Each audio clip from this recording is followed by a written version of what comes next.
Abu Yobito Okute Tabitane Waga or Senebo Waka. What's the Baba no the Sima Kukuana Denena? Mane money ye near do not a GBD and when Manado Sibuko. Or here Yawe, my Wanagbo. I won't you so no more ban or Rotokake in Mamudia any Mametu. Baba must say one area when my area get in my own for. Mad the woman we are mouth.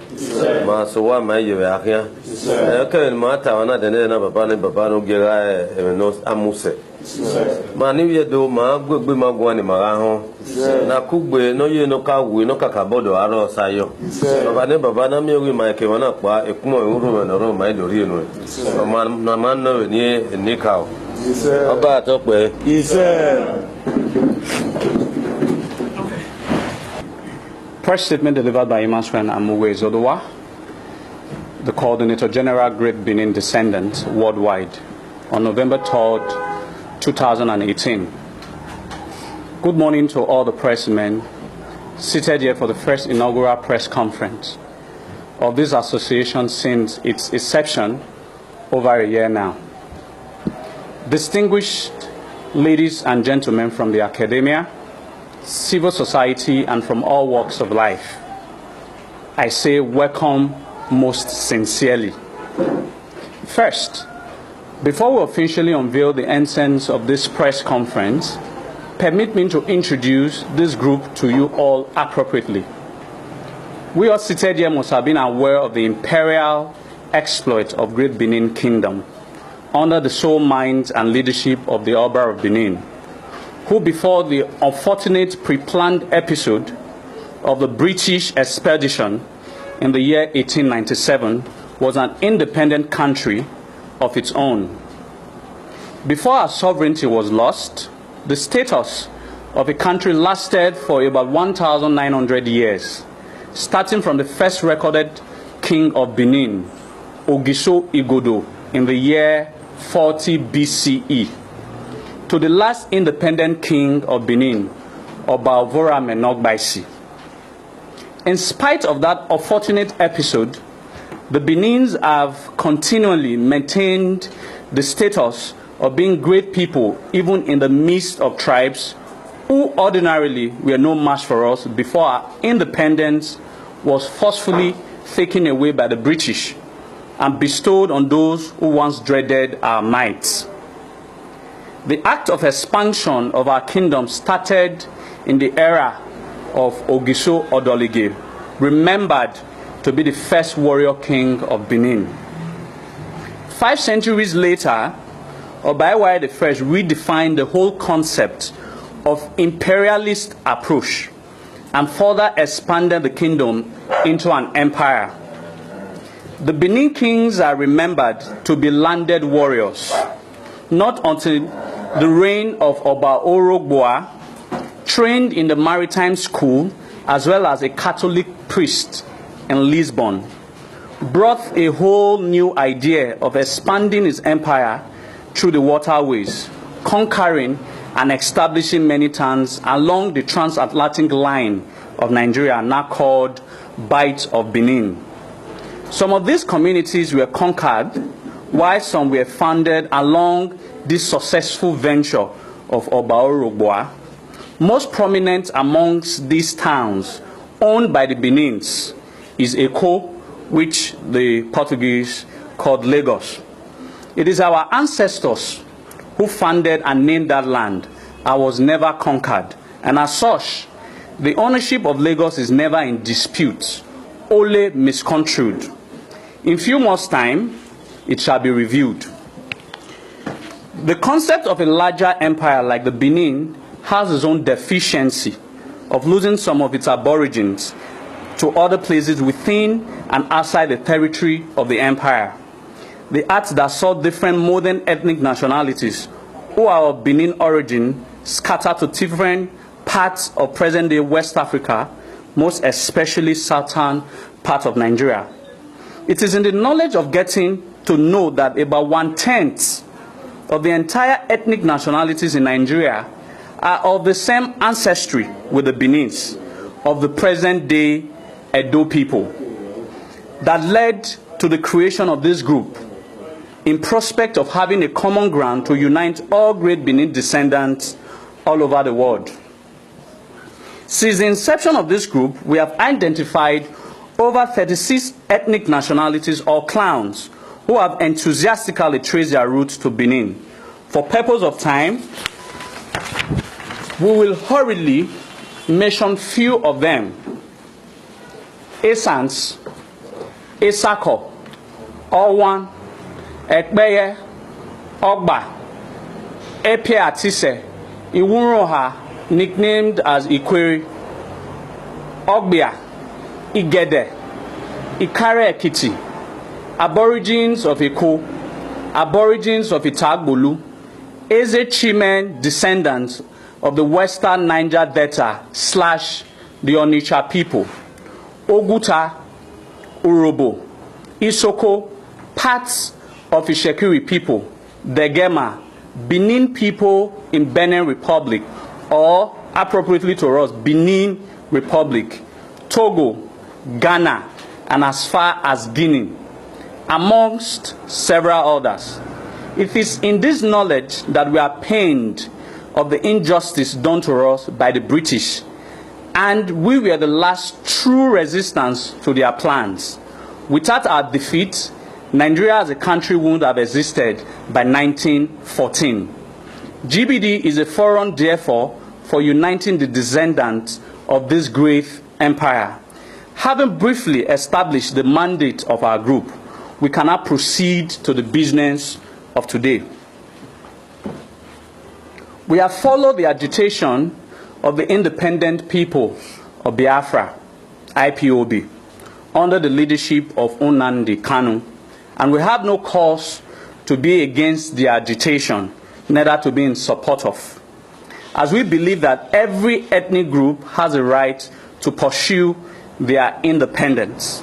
However, we completely frown at the statement credited to Nnamdi Kanu about a week ago that South region of Nigeria is part of Biafra.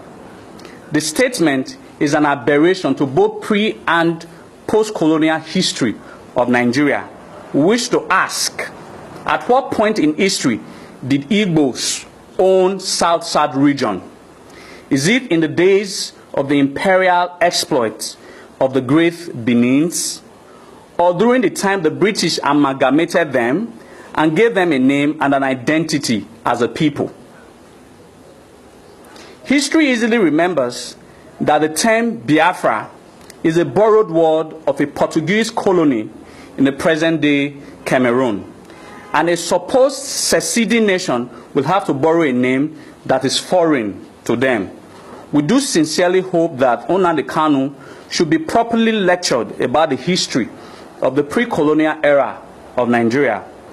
It should be taught how the Benin and its descendants controlled this whole region of South-South, part of Southeast and Southwest, and that it took the British to cut off our power and gave it to some selected few, of which the Igbos are the biggest beneficiary.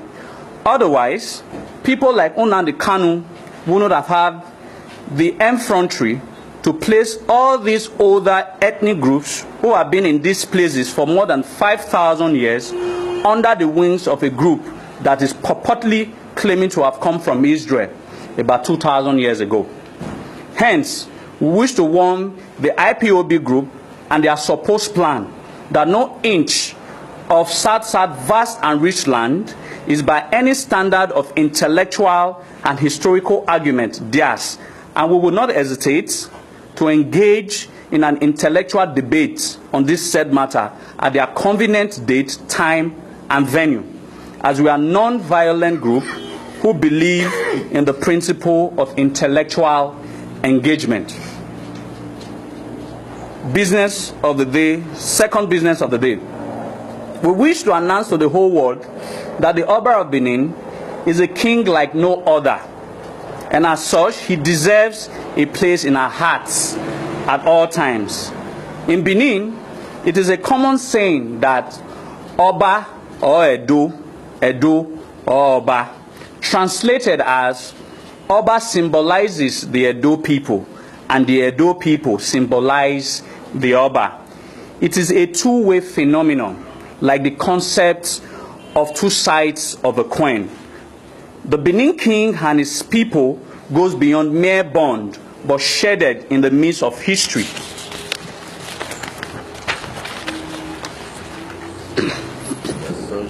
And as such, the lucid, inseparable fellowship of oneness, like the theological concept of Trinity. For the purpose of this conference, let me refresh our minds a bit historically. The Benin Kingdom is the oldest surviving kingdom in Africa and second in the world, spanning a period of 2,055 years since the first king of Benin in 40 BC. 31 Ogizos reigning in a period of 854 years with a joint interregnum of 355 years, and 40 Obas of Benin reigning in a period of 846 years and counting, which amounts to 71 kings sitting on the revered throne of Benin. We were the very first known civilization in this part of the world that confounded the earliest Europeans with amazing scientific breakthroughs in the field of metallurgy, developing complex societies of impeccable organized traditional and political system, inventing the first family identity technology using natural creativity of morning salutation, an advanced national identity concept of the Iwu burden marking, a precise architectural pattern of 5 geometric calculated system, creating a defense around the capital through the construction of the Great Benin Wall, recorded to be the greatest archaeological feat in the world before the mechanical era, Guinness Book of Record 1986.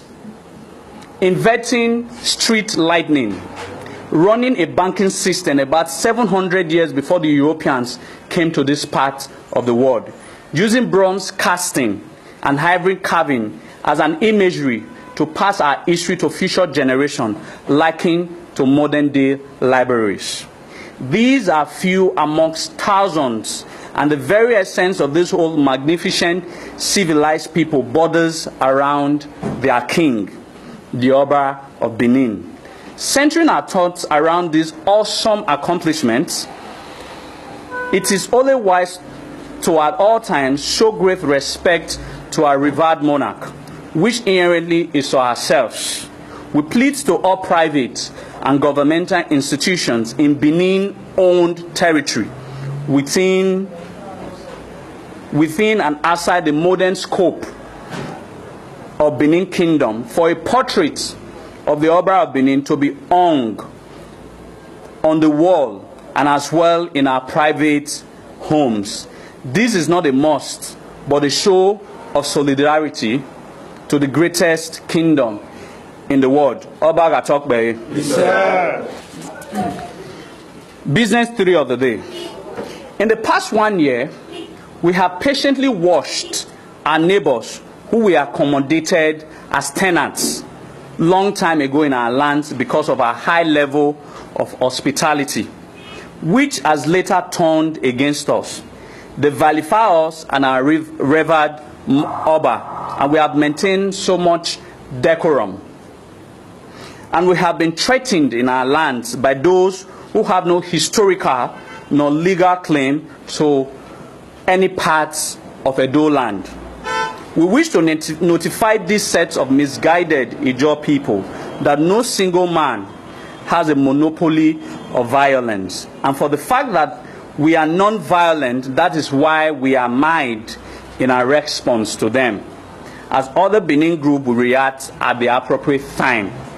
However, we might have abandoned our way of violence after the unfortunate episode of the year 1897, but we have not lost it. Maybe a little refreshing of the minds of these modern Ijaw youths in our lands should be appropriately done by the elders about who the Benin people were and still are. Certainly, it could make them have a rethink of not waking up a sleeping lion. The last essence for this press conference is, in the past few weeks, we have watched a few of our Benin people in disdain of their unguided statement to the revered monarch of Benin. And as such, we wish to alert them that they should desist from such uncommon practice in our lands. And we wish to notify them that there are avenues of channeling their pains to His Royal Majesty in a more coordinated manner. Consequently, GBD will no longer tolerate any person seen using social media as a tool of committing abomination against the Edo traditions, as we are sworn to uphold the very socio-cultural values that bind our people. In conclusion, ladies and gentlemen, the modern Benin people is in shadow of its former exalted self, and every passing day we drown in the guilt of not realizing how long we have played second fiddle to other neighboring ethnic groups. We have mourned enough of what happened to us about 120 years ago.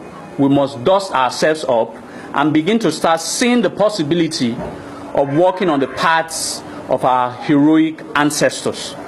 Great Benin and its descendants are too great to have been shelled in the cocoon of unprecedented obscurity. We must rise up and take our place in the present affair of the country and the world, a place where we truly deserve. And we cannot do it by being divided, hence a need to come together as one and equal people. The great Benin descendants must unite as one indefensible entity, and together we shall return back our lost glory, which is the cardinal focus of GBD, uniting all great Benin descendants all over the world as a tool to take our rightful place in the affairs of the world. At this point, ladies and gentlemen, it is no longer a coincidence nor a mere choice, but the right of a 573 years old prophecy that we will lead the next intellectual revolution that puts Benin back in the world atlas by the power of God and our ancestors. God bless great Benin people all over the world. God bless our nation that will be reborn. God bless our revered monarch. Obaga Tokbe.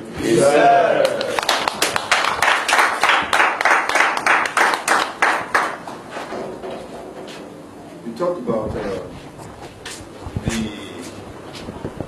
desire to have the portrait of Omonoba adorning private residences and offices of Benin people. Is there any central point where they can buy this portrait? Because these portraits are not just easy to come by. I mean, good quality. You understand what I'm saying? Is there any place that people will go to get any of such things? Thank you. I write for Spy News Online at the Revolution Times newspaper. You made mention of the Ijaw people in your address, and the confrontation of the Ijaw people against the Benins, also to say between the Benins and the Ijaws, has been a recurrence decimal. And we do know that when violence becomes violence, of course, the end result is very, very unpleasant. So the Benins, I don't know how you are going to curtail this, because I read recently where a group, the Ijaw group, a youth group, said that they are not ceding any part of their land to anybody, especially the Benins. For me, I think this is a very complex and technical issue. How are you going to effectively deal with this? That is one. Then the other one, the Kano issue.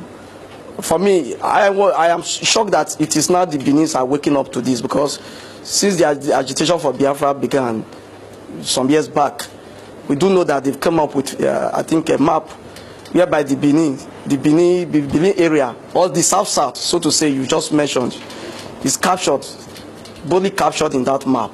So I'm shocked that is it that the Benins are just realizing that they've since been captured in the map of the Biafra. And if you are just realizing that, how effectively do you think you are going to be able to curtail the caution of the Biafra into the south?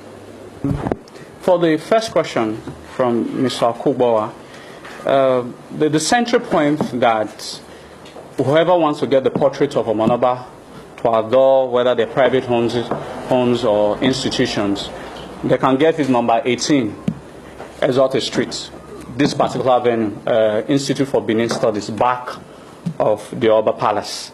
We'll start making the portraits available in the next few days. So whoever wants to get it should come here and get that portrait. Now, on the Ijaw crisis, ladies and gentlemen, we understood that it was a lingering crisis for a very long time. And for the information that we have, that is why in the statement we made that historically these people have no bearing ownership of this land for two reasons. Historically, there were no Ijaws in any part of Edo lands. Historically, there were fishermen, migrants who were looking, we call it the swampy people who were looking for where to get fishes to kill. So that is how they got to some part of our Benin lands or Edo lands. And secondly, this case was the Benins, after some agitations in the late 70s, the Benins took the Ijaw to the court and we defeated them. They took the Benins to appeal. The Benins defeated them and the court case went to the Supreme and we defeated them as well. So one wonders, historically they don't have any claim to any inch of Edo land, and legally they don't have any claim to any parts of Edo land. So on the issues of violence, well, it's not something we can talk about because, of course, we read it very clearly that this group, Association of Great Benin Descendants, is a non-violent group. On issues of intellectual engagement with the Ijaw on this subject matter, they can fix their convenient time, dates, and venue. We'll meet them there. But on the issue of violence, they should be rest assured that a group of other Benins, we surely will reply them. On Nnamdi Kanu, yes, it's true that for 120 years, after we lost our sovereignty to the British in 1897, quite an unfortunate episode for the Benin people. We lost our ways. In short, we completely slept off. That consciousness of being Benin people wasn't there anymore. So, and that is why this issue has lingered. That, in short, it's not only Biafra that has carved Edo into their map. Even the Oduduwa people also carved us into their map. And we've been able to. We have established that fact that, well, if Yoruba is to carve any of the Edo lands, it shouldn't be Oduduwa. The Benins cannot be Oduduwa as a country. The reason is because Oduduwa was a prince in Benin as a Kaladeran, and it was like the half point of our history. That was in about 10th century. The Benin's history started around 40 BC, the first king. So at the part of the time, the Benin had 31 kings. The Yorubas had no king. So now, the midpoint of our history is the starting point of their history. So they can't beget us. It is the other way around. And that is... And of course, it is actually issue of ethnic rascality. Nnamdi Kanu not being properly lectured of the history, or guided on prehistory of Nigeria. Otherwise, Nnamdi Kanu should know that even the southeast, where we now refer as the Igbo land, it's not even totally theirs. No. We have our people Enugu, Ezike, Oguta, Onitsha, that have identified with their people. Now, how do we curtail the Kanus and the IPOB rascality? Simple. We have identified all our people. We just have to put the consciousness into their minds that they are Benin people, and that naturally keys Biafra agitation. So GBD was naturally prophesied to key every agitation, whether Aduduwa or Biafra. So that's not an issue, ladies and gentlemen. Wherever you are, whatever country you are now, to come back to us and we'll begin to do one thing. The membership is open to all. Once you agree that you are from Benin, you are a Benin man, you are entitled to be a member. We don't drop it. Yes. By the time you come in, we tell you and we agree with you that you come from Benin. You'll be one of us. Yeah. Both male and female. My name is Ise Ekong, Chief Priest. It's an inborn message from God. God can never be wrong. In His infinite wisdom, He has created every human being on a particular spot on planet Earth.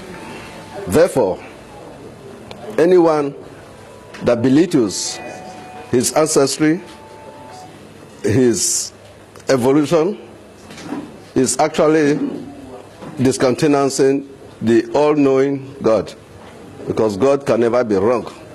So if you reduce your importance, there's a possibility of somebody else coming to lord it over you, presumably with a superior claim to God, whereas God created you equal.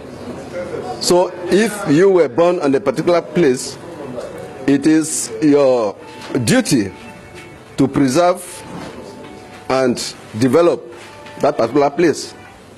Therefore, for any Benin descendant that has not identified with the home base and that is not ready to propagate without fear or favor, is actually not what is being, because that would be like telling God that God was not wise in creating the person a Benin person. At the time, we did know that the cultural and ethical values of the people was attenuating quite fast, and there was nowhere else we could halt it, at least from further eroding. We now deliberately set up this place as an institutional base for people to have a rethink about where we actually are going and where we are leading our succeeding generations. So this place has very basic 4 objectives, which include history and research, literary documentation, library and archives, and then Edo language development. So it is for this possibility of building for the future that we actually set up the Institute for Benin Studies. And I can tell you it has met our objectives to a large extent. Thousands and thousands of students come here to make research, whether for their first degree or for their master's or doctorate.